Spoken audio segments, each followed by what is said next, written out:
Chers téléspectateurs, bonjour.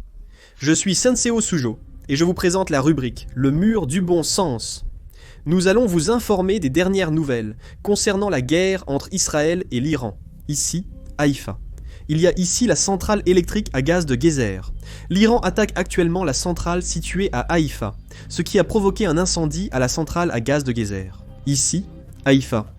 Un missile balistique a frappé de plein fouet la centrale à gaz de Gézer, provoquant un immense incendie. Il semble que les dégâts soient considérables. Ici, Haïfa, en Israël. De nombreux missiles balistiques s'abattent sur le village, ciblant des zones résidentielles civiles.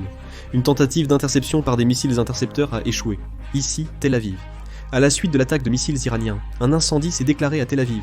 On rapporte qu'un incendie s'est produit dans un immeuble d'appartements. Un missile iranien a été lancé sur Eilat sans être intercepté par l'armée israélienne.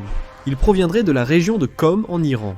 Un grand incendie est visible au loin près de l'installation nucléaire de Fordo, située à proximité. L'Iran a lancé des missiles vers Israël. On voit l'Iran tirer massivement des missiles en direction d'Israël. Des dizaines de missiles sont en vol. Il semble que de nombreux civils aient été touchés, car les missiles sont tombés principalement dans des zones résidentielles. Des ambulances ont été rapidement déployées. Des missiles balistiques iraniens tombent au-dessus d'Israël, et l'armée israélienne tire des missiles pour les intercepter.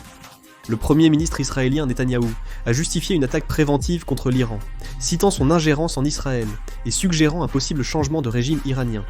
Le ministère iranien des Affaires étrangères a accusé Israël de barbarie, affirmant que ses opérations militaires visaient à maximiser les pertes civiles. Le Parlement iranien considère un retrait du traité de non-prolifération nucléaire et de l'Agence internationale de l'énergie atomique. Je conclus la vidéo ici, merci.